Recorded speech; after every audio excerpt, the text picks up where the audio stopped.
Hey there, business animals. It's Kim with Be More Business. And in this episode of The Business Animal, I want to introduce you to something I'm going to do on a regular basis, like once a month. This is an entrepreneurial pep talk. So, one of the things that I know about being an entrepreneur, especially a solopreneur, which I know a lot of you are, is that it can be a very lonely, very isolating experience. And sometimes you just would benefit from a little bit of wisdom from another entrepreneur. And I'm hoping that you find this entire podcast helpful when it comes to those things. But I would especially like for this particular episode every month, which will come at the end of the month, to serve that purpose for you. And that's why I'm calling it your Entrepreneurial Pep Talk. And the Entrepreneurial Pep Talk topic for this month is for when your business is evolving. So evolution is tricky business, whether it happens in the animal kingdom, the plant kingdom, or in your business. It can come as a response. It can be an adaptation, a rapid change. It can also happen so slowly that you don't even know it's happening until, well, you've evolved. It can be easy, it can be hard, and it can be both at the same time. So this month's business animal interviews have revolved a little bit around evolution in and of themselves. So the first interview of the month was Kara, and she kicked us off by sharing how fast horse photography has evolved into a business that truly supports the lifestyle she prefers to live in a way that offers her positive challenges and beneficial rewards. She also talked a little bit about her evolution with this very podcast and also our co-evolution with our friend Phyllis into Cowgirls with Cameras. Amy shared how moving through the entrepreneurial experience evolved her confidence into a program that she now uses to help her clients do the very same thing through mindset shifts. Rissa shared how a life-changing diagnosis can awaken an inner evolution that in turn spurs both entrepreneurial and personal growth. And I hope you found all of these interviews highly beneficial in understanding how these three women developed businesses that support the life that they both want to live, need to live, and are happy and joyful in experiencing. As I talk to you here today, my own business is undergoing yet another evolution. And let me tell you, this one feels so good. I feel like my message is finally getting really, really clear, and my path is so much better defined than it has been since 2020. And we all know 2020 was that fabulous year that upset everybody's apple cart and got us all into the process of evolution. Hopefully yours has been positive. I know mine has been both positive and negative at times. So the process of evolution is rarely smooth and pain-free. In all of the interviews this month and in my own business, growing pains have happened alongside the evolutions themselves. We also experienced evolutions that didn't work. All three ladies that I interviewed, as well as myself, have had business plans or even complete other businesses that were tried and that eventually became a dead end on our evolutionary tree as entrepreneurs, and in some cases, in our own personal growth. Like I said, evolution is tricky business. Today, I'd like to give you some wisdom about how to thrive through the evolutions in your own business. The first thing I would like to impart to you is that the nature of change means that there's always another change coming. Let me start off by acknowledging that change can be exhausting, and knowing that there's even more change possible and more change coming can seem like anti-solace rather than a peaceful bit of wisdom. But here is where I suggest you embrace the nature of change differently. Most people don't like change because it can swing wide the door to failure. And also, change is uncertain, and uncertainty is uncomfortable for most of us. There are two things that I can feel fairly certain about regarding change, however. One of those things is the inevitability that change brings possibility. Because change is inevitable, it may be slow, it may be rapid, it may be tomorrow, or it may be in a decade, but change will come. It is inevitable. This means if a change leads to failure, a change also has the potential to overwrite that failure. If you make a wrong decision, go down a wrong path, move in the wrong direction in your business, change offers you an opportunity to change that particular circumstance. Change in its crazy consistency means that there's a possibility of something else at all times. So there is a far greater likelihood that if I make a bad change, another change will come along with a chance to improve the situation versus me getting stuck in that bad situation forever. Now, I do realize the latter does happen at times, but it is much less likely and much less frequent than the former, which means that we're able to open the door to possibility just simply by there being another change on the other side of that door. The second thing I find true about change at all times is that I can choose how I respond to it.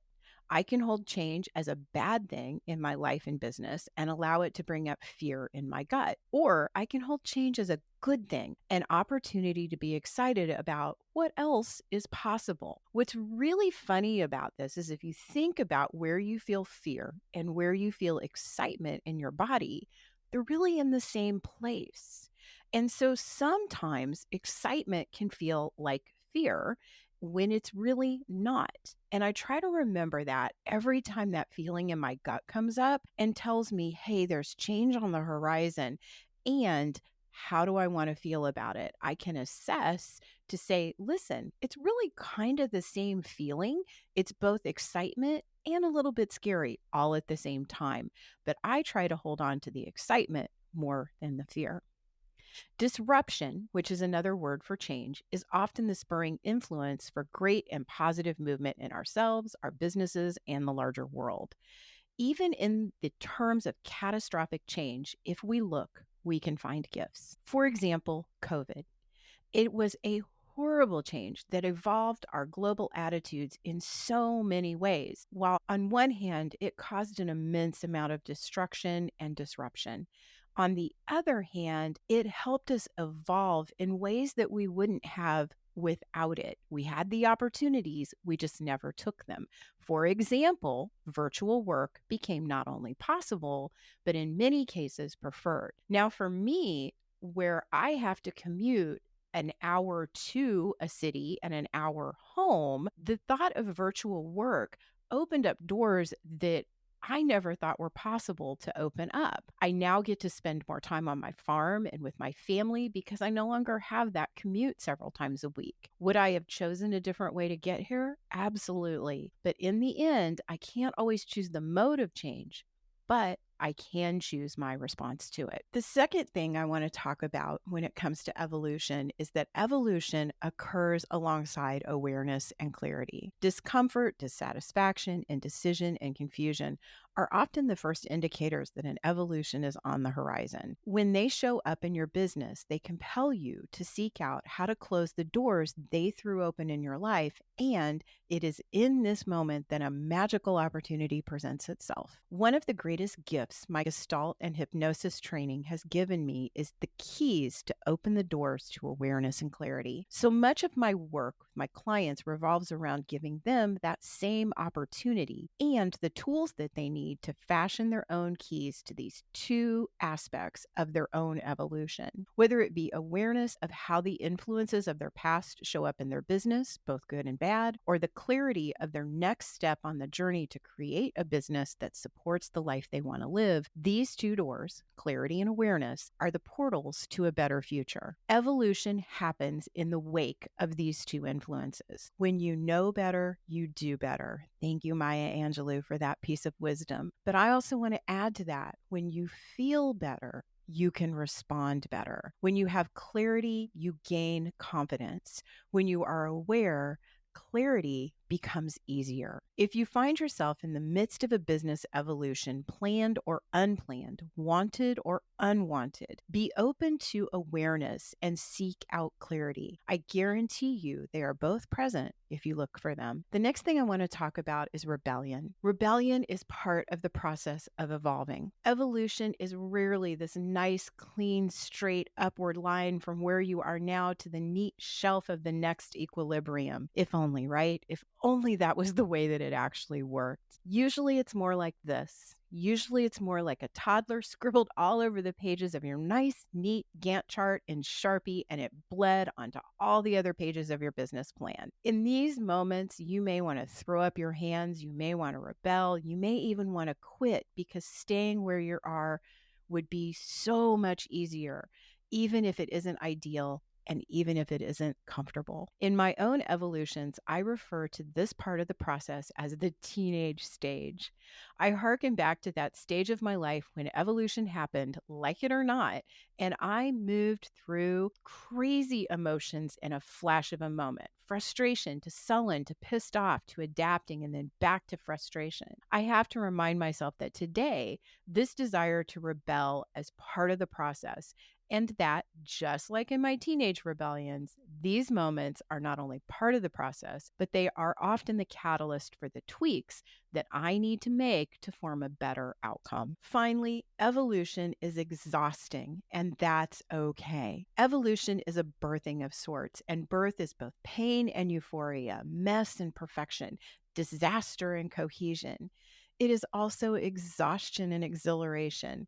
The process can wear you out as much as it excites you or brings you unrest, depending on the circumstances. It is okay to be exhausted with its process, just as much as it's okay to be thrilled about the possibilities of what will bring. For me right now, I'm deep into this dichotomy of exhaustion and exhilaration in my own business. I'm so excited for the launch that I've been working on all summer.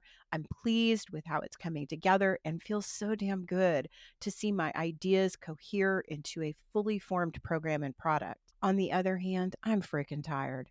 The thought work, the emotion, the process of yet another change has worn me out mentally and emotionally.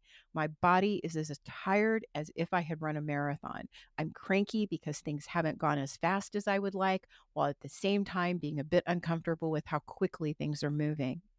When we're tired, negative self talk sometimes bleeds through the mental barrier because we're too overwhelmed to maintain that barrier. When this happens, it's a clear indication to me that I need a break. That break may be 15 minutes in the sun on the porch with my eyes closed, listening to the goats graze around me, or it may mean a few hours out with the horses where I'm doing grooming and the things that I need to do are so clear that I almost don't have to think about them to do them. It may also mean a full on bitch session with a friend over a cup of coffee. At this point in my personal evolution, I know negative self talk doesn't lead to anything other than me feeling crappier than I need to. I have adopted a simple policy: negative self talk is not tolerated. I am, however, open to deeper clarity through my subconscious, more awareness through reflection, and more peace through pause. I hope you have found these nuggets of wisdom helpful if you're going through an evolution in your business right now. If you're not currently in that process of change, I hope you can hold on to them for the next cycle of evolution that comes up in your life and business. I'll also leave you with one other thought. We are all in the process of evolution. You are not alone no matter where you are in this process. Look around you. Everyone out there, every entrepreneur has been or will be where you are now. The chances of surviving this evolution are excellent, and the change it brings is the key to open the door to a business that supports the life you want to live.